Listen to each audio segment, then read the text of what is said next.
Hello friends, welcome back to my channel heart to heart with Debmita. আমি দেবমিতা চলে এসেছি আরও একটা নতুন ব্লগ নিয়ে তোমাদের সাথে। আজকে হচ্ছে সানডে, তো আজকের দিনটা কীরমভাবে স্পেন্ড করি চলো আজকে তোমাদের সাথে শেয়ার করা যাক। আর সাইকোলজিক্যাল অ্যাওয়ারনেস ক্রিয়েট করার জন্যে তোমাদের সাথে আজকে শেয়ার করবো একটা গল্প। তো দেখতে থাকো আর সঙ্গে থাকো। তো দেখছো সকাল সকাল ব্যাঙ্গালোরকে কত সুন্দর লাগে। এখন কিছুদিন ধরে বেশ বৃষ্টি হচ্ছে, জানি না সাইক্লোনের জন্যে কিনা, কিন্তু ওয়েদারটা বেশ ভালো এবং বেশ ঠান্ডা লাগে। আর সকালবেলা হলে চা তো করতেই হবে, চা খেতে হবে, না হলে সারাদিনের এনার্জিটা পাওয়া যাবে না।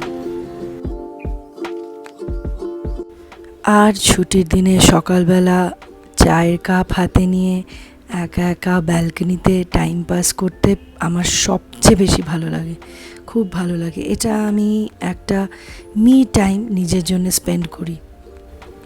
আর জানো তো, লাইফে এই মি টাইমটা প্রত্যেকটা মানুষের হওয়া উচিত। আর ব্যাস, তারপরে নিজের সাথে সময় কাটিয়ে এবার একটু বাজারে আসার পালা। বাজার মানে সেরকম সবজিপাতির বাজার নয়, তবে এই গ্রসারি সব বাড়ির নিচেই আছে। কিছু ছোটোখাটো জিনিস নেওয়ার ছিল, নিলাম। নিয়ে বাড়িতে এসে এবার রান্না শুরু করার পালা। আর আজকে ছুটির দিন, রোববার, একটু স্পেশাল তো কিছু করতেই হয় সবার এক্সপেকটেশন ওয়াইজ। তো আজকে ভেবেছিলাম রোজ রোজ চিকেন মাটন খাওয়ার থেকে আজকে একটু চিংড়ি মাছের মালাইকারি করব। তাই বসে গেলাম কতগুলো চিংড়ি মাছ নিয়ে।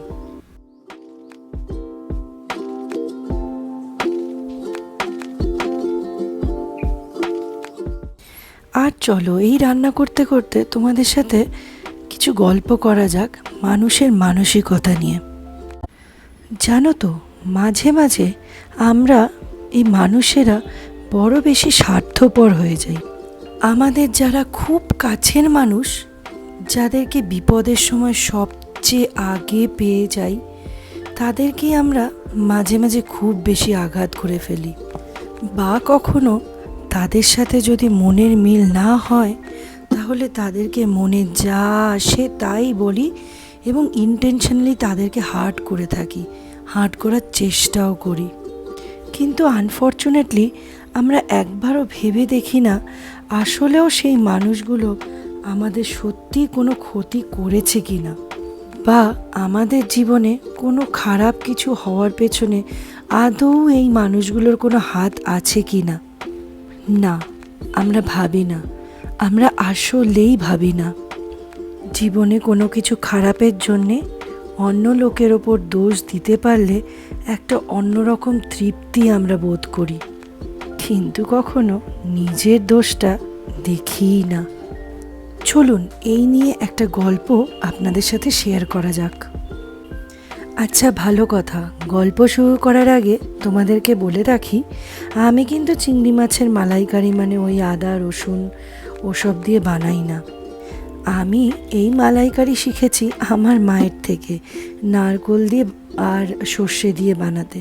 তো আমরা চিংড়ি মাছের মালাইকারি কিন্তু সবসময় এরকমভাবেই বানিয়ে থাকি।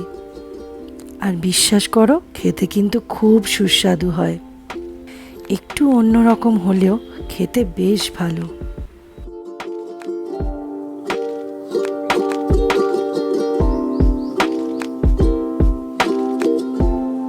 হ্যাঁ, আর তোমাদের সাথে গল্প করতে করতে আমার চিংড়ি মাছের মালাইকারি অলমোস্ট রেডি। নিশ্চয়ই এবার তোমরা জিজ্ঞেস করবে যে এত ঝোল কিসের জন্যে। অ্যাকচুয়ালি আমার বাড়ির সবাই ঝোল ঝোল খাবার খেতে খুব পছন্দ করে। আর রান্না হয়ে যাওয়ার পরে এবার মেয়েকে ডান্স ক্লাস থেকে নিয়ে আসার পালা। বাইরে বেরিয়ে দেখি ওয়েদারটা এত সুন্দর হাওয়া দিচ্ছে যে মন প্রাণ জুড়িয়ে যায়। সত্যি, প্রকৃতির এই হাওয়ার কাছে এসির কৃত্রিম হাওয়া কিছুই না। যাই, আমি মেয়েকে নিয়ে আসি আর তোমরা নেচারকে এনজয় করো।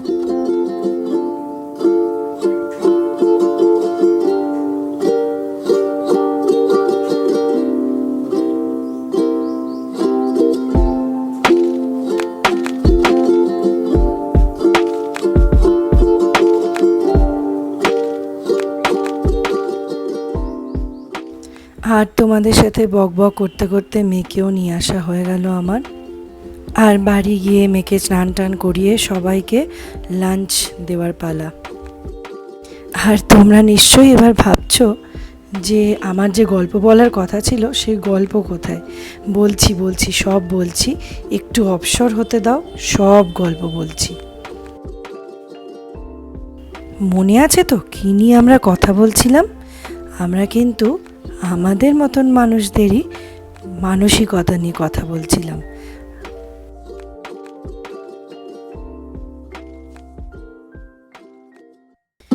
আর এই গল্পটা কিন্তু আমি একজনের থেকে শুনে তবেই তোমাদের সাথে শেয়ার করছি। সুতরাং এই গল্পটা আমারও শোনা গল্প। গল্পটা যখন শুনেছিলাম আমারও খুব ভালো লেগেছিল এবং ভীষণ রিলেটেবল লেগেছিল, আর তাই তোমাদের সাথে শেয়ার করছি।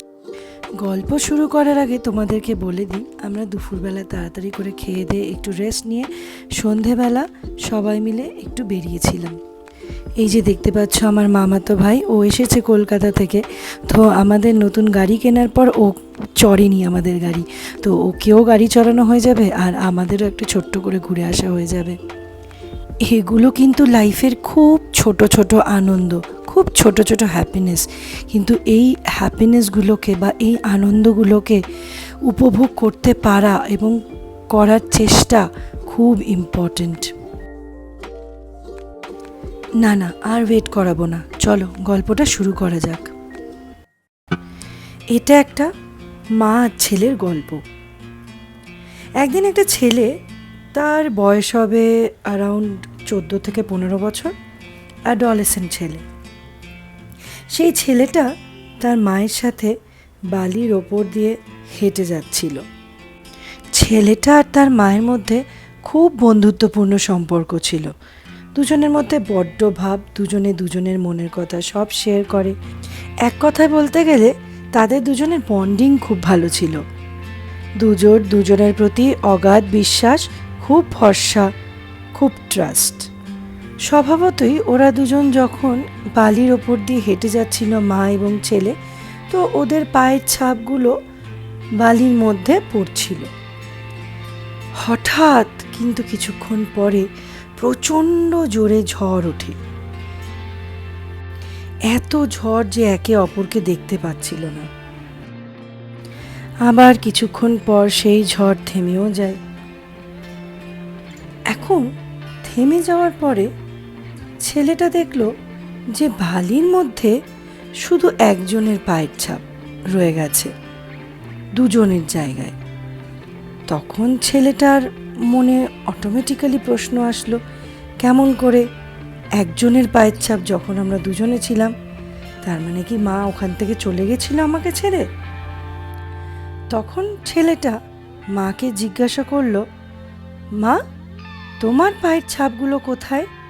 এখানে তো শুধু একজনের পায়ের ছাপ রয়ে গেছে। মা তখন বললেন, আরে বাবু, ওই যে পায়ের ছাপ দেখছিস সেটা তো আমারই পায়ের ছাপ। ছেলে তখন বেশ অবাক হয়ে জিজ্ঞেস করলো, কেমন করে? তাহলে আমার পায়ের ছাপ কোথায় গেল? তখন মা বলল, তোর পায়ের ছাপ নেই কারণ আমি তো তোকে এই দুর্যোগের মধ্যে কোলে তুলে নিয়েছিলাম। তো এইটা ছিল একটা ছোট্ট গল্প। কি বুঝলে তোমরা এই গল্পটা থেকে? যেই মাকে ছেলেটা এত ভালোবাসতো, যেই মায়ের উপর এবং মায়েরও ছেলের উপর অগাধ বিশ্বাস, তাদের এত ভালো বন্ডিং, কিন্তু দরকারের সময় সেই মাকেও প্রমাণ দিতে হয়। এত কিছুর পরেও মাকে সেই প্রশ্নের মুখোমুখি হতে হয়, কোথায় গেল সেই ভরসা, সেই বিশ্বাস?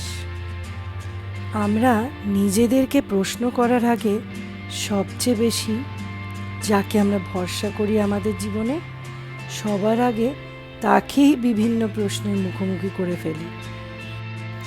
আর আমরা মনে করি আমরা নিজেরা পারফেক্টলি অলরাইট, আর যত সমস্যা ক্রিয়েট করে পাশে থাকা সবচেয়ে কাছের মানুষেরা। আচ্ছা বলতে পারো, আমাদের জীবনে যদি ভালো কিছু হয় তাহলে কতবার আমরা সেই কাছের মানুষগুলোকে ধন্যবাদ বা থ্যাঙ্কস জানাই? না, কখনোই না। বড়জোর একাধবার কষ্ট করে বলি। কিন্তু আমাদের সাথে যদি খারাপ কিছু হয় তাহলে অকারণেই দোষারোপ করতে কিন্তু এক ফোঁটাও ছাড়ি না। বরং সত্যতা বিচার না করে একই কথা বারবার বলে ওই মানুষটিকে আঘাত করতেও ছাড়ি না। খারাপ হলে অবশ্য 1001টা অভিযোগ নিয়ে ঈশ্বরকে দোষারোপ করতেও আমরা ছাড়ি না। আমার এই গল্পে ছেলেটা যদি তার মাকে জিজ্ঞাসা না করত তাহলে এই ভুল বুঝাবুঝি হয়তো সারা জীবন থেকেই যেত। আর এভাবেই বাড়ে দূরত্ব বাড়াতে আমরা স্বাচ্ছন্দ্য বোধ করি, কিন্তু সত্যতা যাচাই করার চেষ্টা একবারও করি না। তাই যদি মনে কাউকে নিয়ে কোনো রকম সন্দেহ থাকে বা তোমার নিজের যদি কিছু কাউকে বলার থাকে তাহলে মন খুলে বলে ফেলো। মনে পুষে রাখলে দূরত্ব এরকমভাবেই বাড়বে, আর তাহলে জীবনে শান্তি তো আসে না, বরং অশান্তিই বাড়ে। কে বলতে পারে এই ভুল বুঝে সেই মানুষকে অকারণে কটু কথা বলে তুমি হয়তো তোমার সব থেকে বড় শুভাকাঙ্ক্ষীকে হারালে। জানি না কেমন লাগলো আজকে তোমাদের এই গল্পটা আর আমার এই ব্লগটা। যদি ভালো লেগে থাকে please like, share and subscribe. দেখা হবে আবার নতুন একটা ব্লগে। ততদিনের জন্য ভালো থেকো, সুস্থ থেকো।